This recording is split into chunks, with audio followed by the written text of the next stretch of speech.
Hello everybody, welcome to the County Seat. I'm your host, Chad Booth. Today we have the privilege of spending a half hour with the Governor's new energy advisor.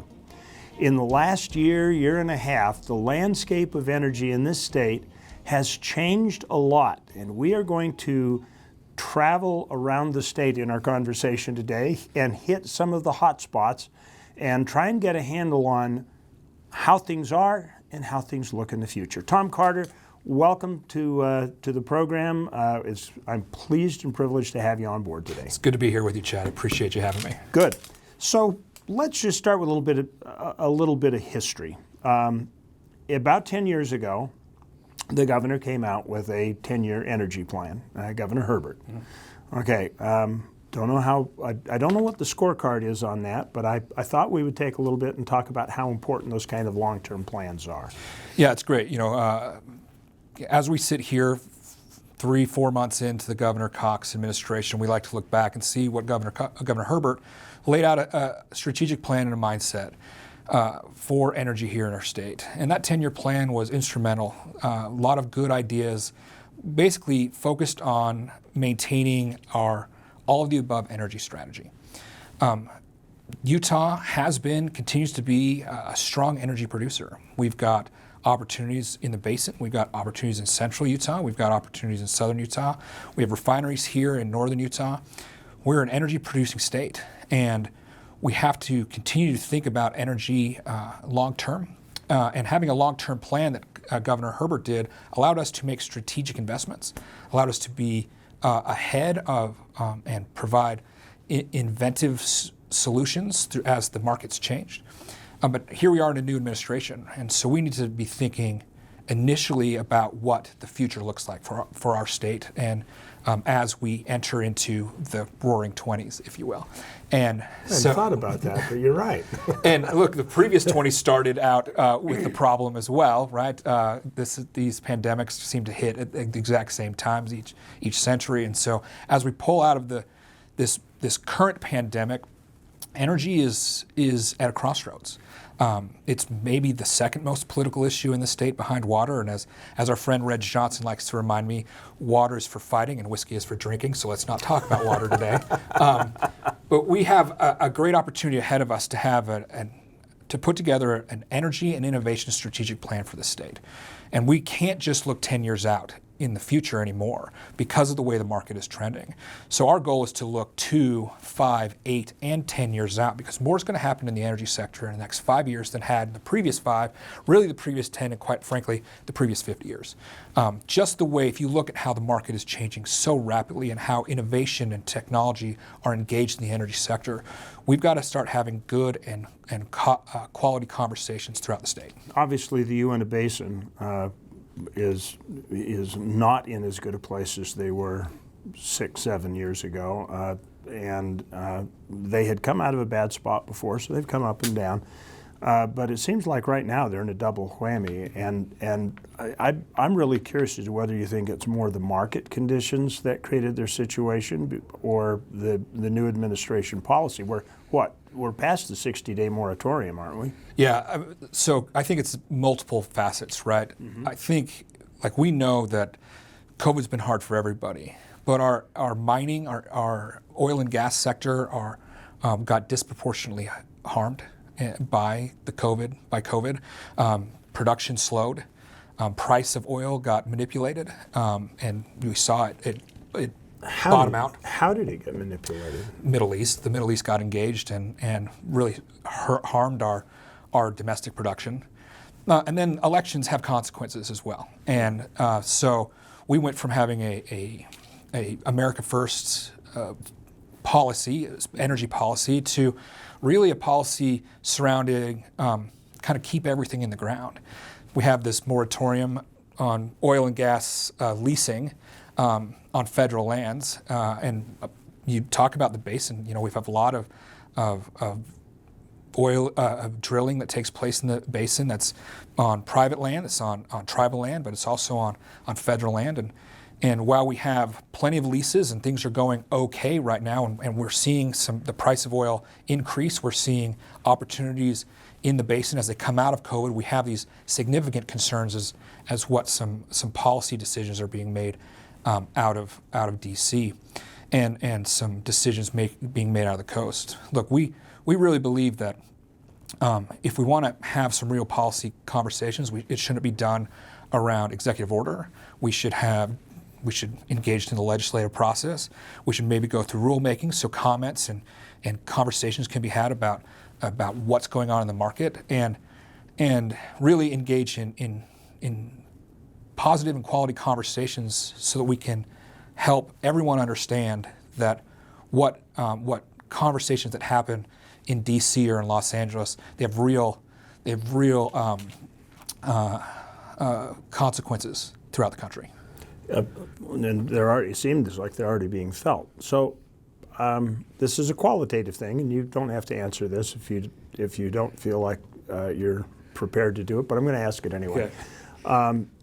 From your perspective, are we in a more challenging relationship for petroleum, natural gas, carbon-based fuels in this administration versus the administration from 4 years ago? Oh, that's a good question. I think we learned a lot during the Obama administration. I think we were building in relationships, and clearly I wasn't in this position, and I think we're trying to figure out what that means. I think the governor is working hard to create positive relationships with this administration, from the president to the cabinet level positions. We have concerns with some folks that are sub-cabinet level. They're young. This is maybe their second job. They have agendas of their own, and a lot of power. And a lot of power, and so we're nervous about what this administration's this group of people, these sub-cabinet people, what their mentality will be on mining. And let me just take one step further. Mm-hmm. We have real concerns about how this will affect oil and gas and carbon-based mining.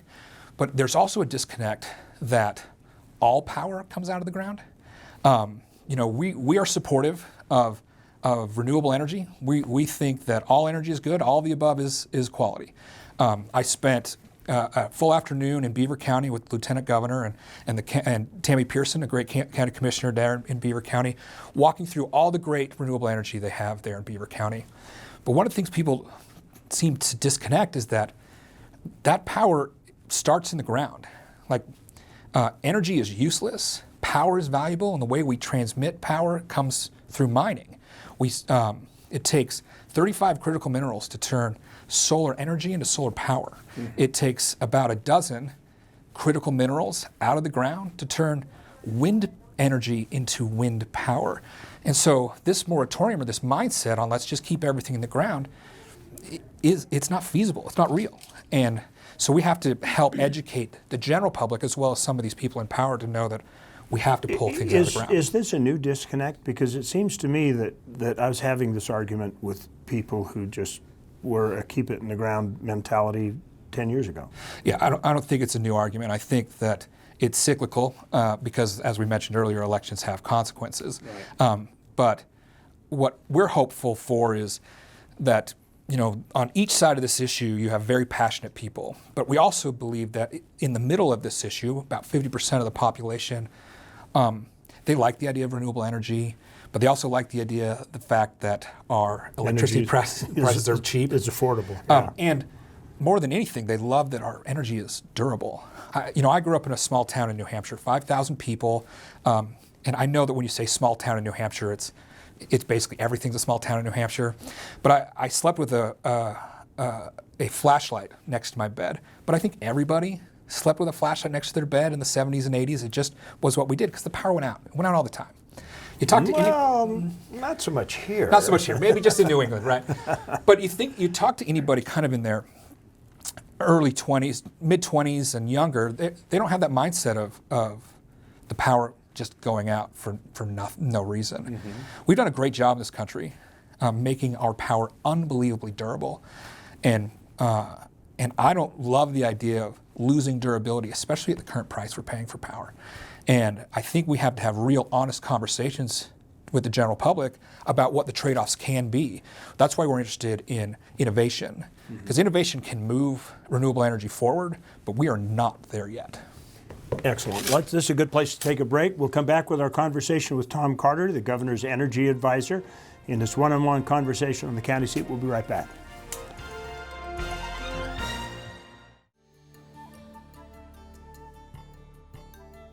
Welcome back to the county seat. We're talking with Thom Carter, who is the governor's energy advisor. We're going to play a word association game here, okay? I'm going to say a word to Thom, and then he's going to give me his reaction or his opinion or his plans, okay? So I'm going to kind of go clockwise here, and I'm going to say oil. Oil, right. So I think we are an oil-rich state. We have great opportunities with oil, not only with extraction of oil, but we have made enormous technological advances with our refining of oil here. Our commitment to Tier 3 fuel, getting it refined here on the Wasatch Front allows us to drive down emissions, and it shows that we are not just taking the easy way, but we're looking with our community partners, our business partners, to help find solutions to problems. When you take a Tier 3 fuel, which is basically in every single gas station here in the state now, and combine it with a Tier 3 vehicle, which is a 2017 vehicle or newer, you're reducing your vehicle emissions by 80%. And that shows you that they didn't have to produce that fuel here locally. They could produce it in a mix. They could do it all in Texas or Louisiana, where they have bigger refineries. But because we have great oil relationships in this state, we're able to do great things. And that does have a price component to it as well. Yeah, and you're not seeing that price passed on to the pump, right? There were millions of dollars of commitments made by these oil companies, the oil refineries here, and we're grateful for their commitment to the state. And I'm sure the supply being close at hand is part of that. We have great oil here. Well, let's talk about natural gas. It's now providing a even larger portfolio of our electrical power as well. And it's unbelievably affordable. It's really cheap, and it's a great natural resource opportunities here in the state for mining. And we're seeing also the diversification of natural gas, right? We have biogas. We have the ability to turn waste into power and into gas. But what I love about natural gas is the opportunities it affords us, not just in the state of Utah, but it's something that we can export and find ways for solutions around the country. Do you think our supply, every supply is exhaustible, but do you think we have a long-term supply of that? Yeah, I think we're seeing some good new options. I met with a company out in Vernal just last week, and I'm really bullish about what we can do in natural gas. All right, let's talk about the villain of energy. Let's talk about coal now. That's the new word, coal. Coal. Well, whenever I hear the word coal, I think about Christmases when I was 6, 7, and 8, because I might have been on the naughty list. I'm a little mouthy. I know it's surprising to you and your viewers. Coal is durable. That's the word that always comes to my mind when I think of coal, right? We love durable power. We love to turn on our light switches and have power there. And the durability that comes from coal cannot be matched. And it can be, maybe it can be, and there's a lot of maybes there. It is, to me, the thing that I think most people miss is it is the only power-producing source, fuel, that can be stored on site. Yep.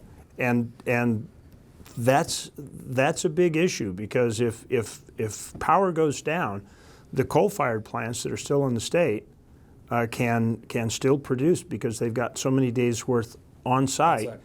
Natural gas, the pipeline goes down. What are you going to do? Well, we saw this, with the cyber attacks this week related to petroleum. Right? Like, we've got coal in the state, we've got coal power plants in the state, we've got opportunities, but durability is really important. And coal provides that durability. Like, will technology bring some of these other power options into that similar durability? Maybe. It remains to be seen. Do you think there's some technology that just hasn't been focused on coal that may make it a more attractive fuel? Is there some distance to go on that? There's some distance to go, and price tag is always part of this, right? Carbon capture is an opportunity. There's also ways for us to shift towards how we're using coal. There's the San Rafael Innovation Center that's out in Emery County.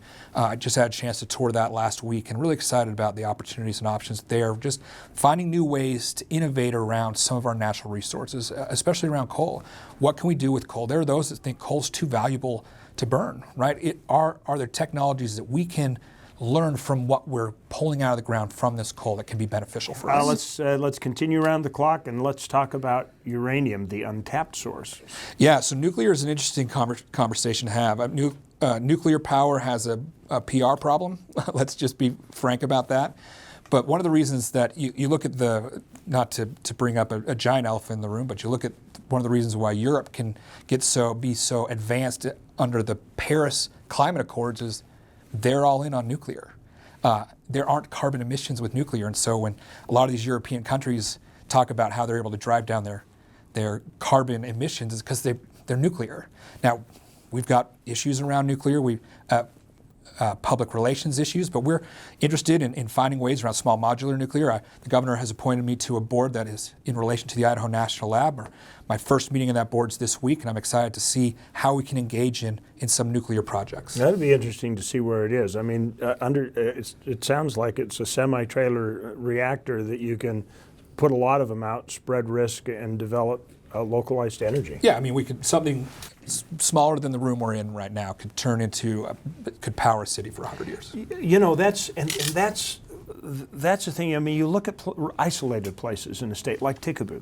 They still don't have delivered power. They have to generate their own. So they're burning generators or running solar panels all the time. But you could drop something like that in there. It would run fairly efficiently, and it would provide power to some of those isolated places. Well, even beyond that, I spent a day out in Wayne County last week, and Wayne County has a unique situation because of the national parks out there in their county, and that surround transmission lines. Right? How do we run transmission lines? How do we run backup transmission lines? How do we ensure that their small cities spread throughout there can maintain durable power? And we can, how difficult it is to run an additional transmission line through land that 1,000 different federal government organizations own. Well, if we could have these small modular nuclear power plants throughout some of these rural counties. You don't have to have the big overland lines. That's right. That's exactly right. So these are everything's on the table when you're in all of the above state. You can have all these conversations. You don't handcuff yourself around certain generation and certain transmission. All right, well, we're going to take another break real quick, but we'll continue our tour because we'll get into some of the other energies and with a couple of questions. We'll be right back on our County Seat Show with a conversation with Thom Carter. We'll be right back.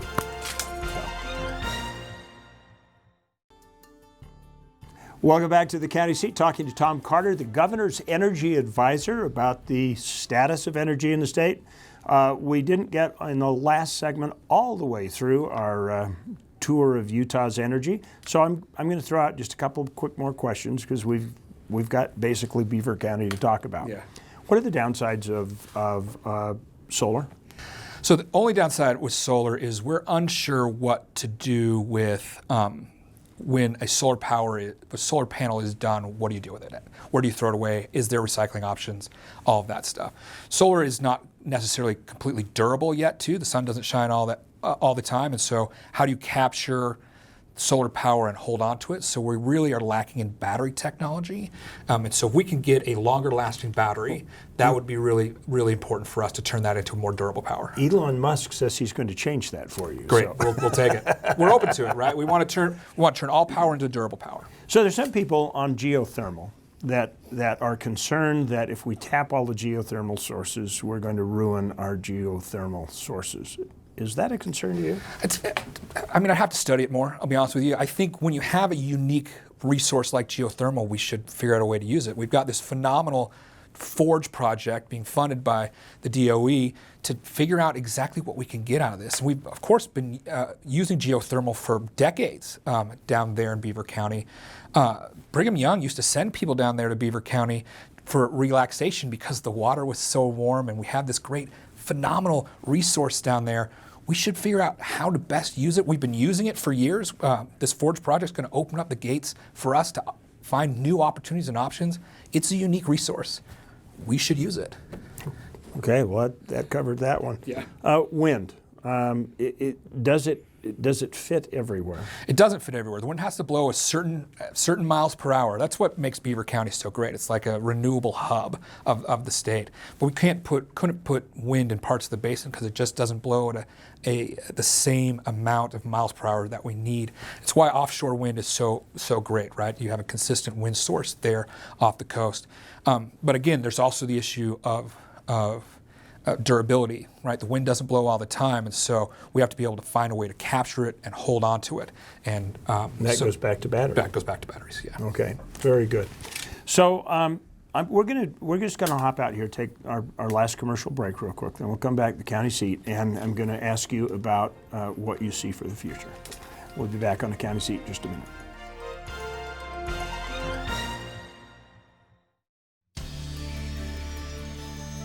Welcome back to the county seat, talking with Thom Carter, the governor's energy advisor. It's been a great conversation. So, you know, I feel like we kind of have a status of where we are and what some of the possibilities are, but I would like to get your personal take on the future of power and its impact on the rural part of the state. Yeah, this is a great question, and I want to start here, right?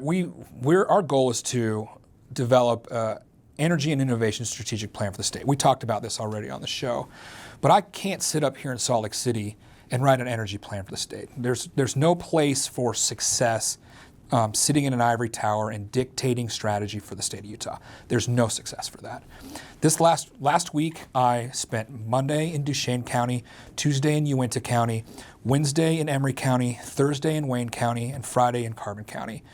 I met with county commissioners, had great in-depth meetings about their needs and what they're looking at. I had no agenda. I reached out to them and said, can I come and talk to you, and will you tell me what's going on? I met with energy producers in a number of these counties. I went and toured facilities. A few weeks ago, like I mentioned, I went out to Beaver County, did a similar thing. The only way for us to be successful is to listen. And I know the governor's been on this show and he's talked about the importance of rural Utah and how rural matters. It's a whole section in the One Utah Roadmap. That is not lip service. That is not just something we put on paper and talk about on your show, and then we go in Salt Lake City and sit here. You have some skeptics out there. I believe it. I believe that there's skeptics, but I'll tell you this, the proof is in the pudding. We are out. I wear my suit here, but I cannot wait to be out of it and with the people. I didn't wear a suit one day last week because I was in rural Utah listening. Sounds like an at your leisure plan to me. Sounds great. That's exactly what it was. And our goal is to develop this strategic plan with the insights and analysis from the ground up, with our boots on. So what do you see as the biggest bright spot? And you've visited all these counties, you got to tour some facilities. What was the surprise for you? I don't know if it was a surprise, but what I'm really excited about, and I mentioned it earlier in the show, is the San Rafael Innovation Center. I think the opportunity to study carbon there, the opportunity we're going to have to study nuclear there, really this hub in Emery County, right there in the middle of the state, to have real conversations about innovation and tie in with our own universities here and reach out to other universities to have great conversations. You know, we have always, since the days of the pioneers in this state, we have always looked to the future. We have made big plans. The roads here in Salt Lake City are a perfect example of that. We're going to continue in the spirit of the pioneers to think big and think broadly and look out to the future. The Innovation Center there in Emery County is an important piece of that, and I'm excited about what that means for us. What do you see as the first new thing out of the block? I'm bullish on batteries. I think that as we put time, energy, and invest in innovation, that batteries is where we're going to need to go. You know, we talk about cell phones. You look at how cell phones and computers have changed just in the last 5 years or in the last 20 years since we've been using cell phones. I'd love for cell phone batteries to get better, but you know, I think technology is our best friend on any innovation. I'm hopeful that there's a focus on battery technology and innovation as we move forward, turning all power into durable power. Excellent. Listen, this has been a great conversation. Please come back. Anytime. Next time you do a tour, let us know. I will. We want to go with you. Yeah, let's do it together. Okay. Thank you for watching The County Seat. Remember, local government is where your life happens. Stay tuned, be involved, be engaged, and share this with your friends, or at least start the conversation. And we'll see you next week on The County Seat.